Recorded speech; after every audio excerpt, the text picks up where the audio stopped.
Hello, ladies and gentlemen. This is Brendan Lee from Consciousness and Skill Worldwide. Welcome back. As you can see, I've made some changes, which is probably the first thing I want to talk about here. I would like to talk to you in this video about the relationship between correction and mastery.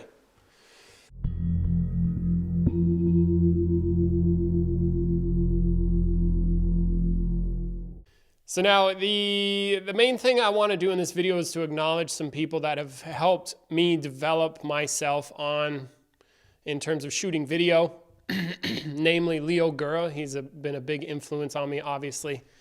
Second person I'd like to thank is Alex Lungu from Higher Self Korea. Again, another YouTube personality who I have gotten lots of useful information and lots of feedback from. Feedback. So Alex, thank you also. And then to anybody else who's ever given me feedback, whether I liked it or not, I have taken value from much feedback, which has prompted my current change of shooting style. Not that the style itself is changing. I'm still a talking head in a camera, but the background has changed. And we are now in the dojo where I have spent literally thousands and thousands of hours training physically and also doing consciousness work, like well over 10,000 hours. This building is where I grew up essentially. After I was 18, I moved here and spent my entire 20s and now half my 30s in this building doing loads of work. So welcome to the dojo or meditation hall, just depends on what workshops we're having at the time. So I wanted to talk to you in this video. One, I wanted to acknowledge those people that came before me and I took inspiration from. Leo, Alex, thank you. And then I want to talk to you in this video about correction.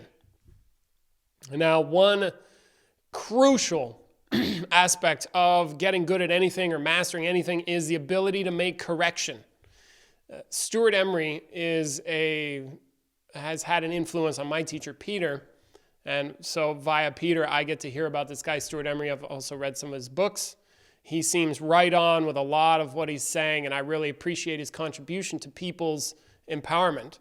And one story he tells about is about being, he got to fly in a plane and it got to be on autopilot, or it got to be in the plane. He got invited into the cockpit of a plane from the pilot and got to sit up there.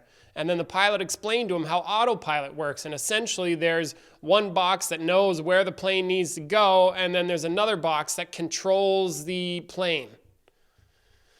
And they talk to each other back and forth. And so one box will say, okay, say it's like Fred and Bob or something like that. Fred will go, hey, Bob, the plane is diving down. You need to bring it up. And Bob's like, okay, brings the plane up. And then Frank will go, okay, Bob, the plane's too far to the left. Bring it back to the right. And Bob goes, okay, Frank, makes a correction.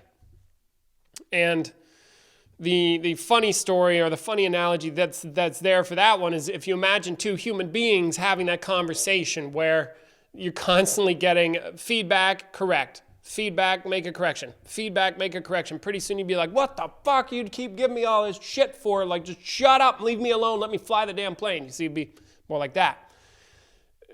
Because we're not geared up for this very well as humans, as far as I can tell, at this current state in our development.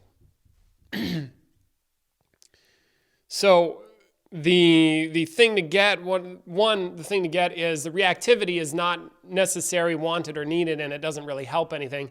The main thing to get is that the plane can go from San Francisco to Hawaii, and it is off course 99% of the time.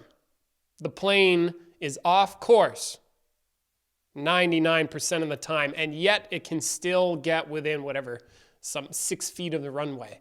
Why? Because it's making constant correction along its path toward its destination.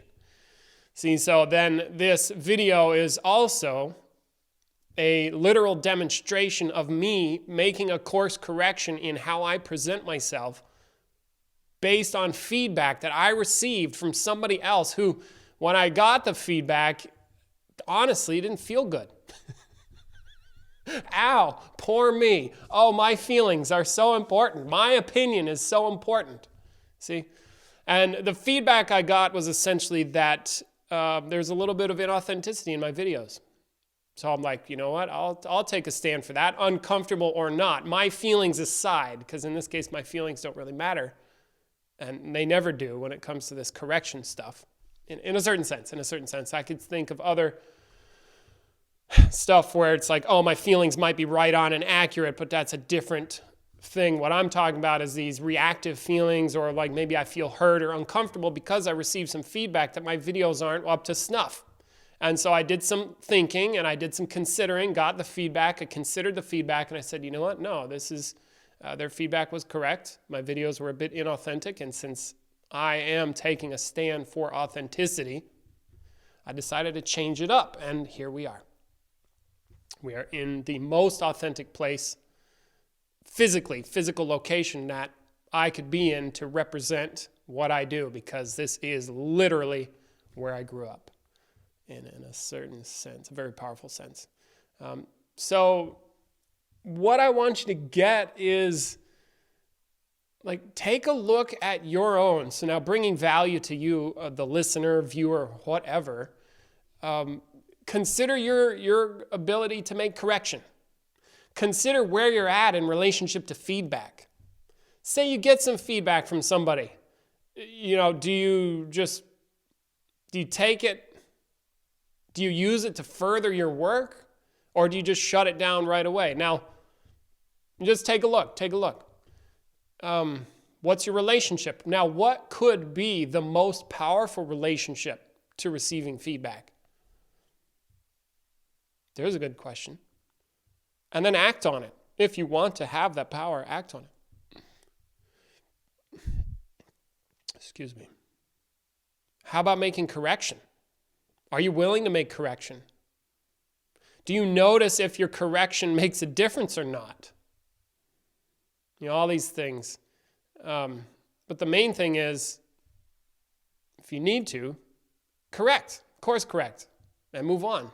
Move on to the next thing. You know? So it's just a little bit. I mainly wanted to share the new digs and just give you a little something about making correction and about receiving feedback that I hope you will gain some value from in your own life and your own whatever it is that you're trying to do. Or like they have those Yoda memes, or Yoda's like, it's like the quote is, the only difference between you and a master is the master has failed more times than you can count. Yeah, that's because they do something, they fail, they make correction, they do it again. They do something, fail, make correction, do it again, make a change, try it again, fail, do it again, blah, blah, blah, blah. And on and on and on and on and on until finally they have a refined, like something, they've got it, you know, over a period of time. So correction is essential to mastery, essential toward gaining skill, knowledge, these kinds of things. So there you go, a little bit. Welcome to the dojo. See you later.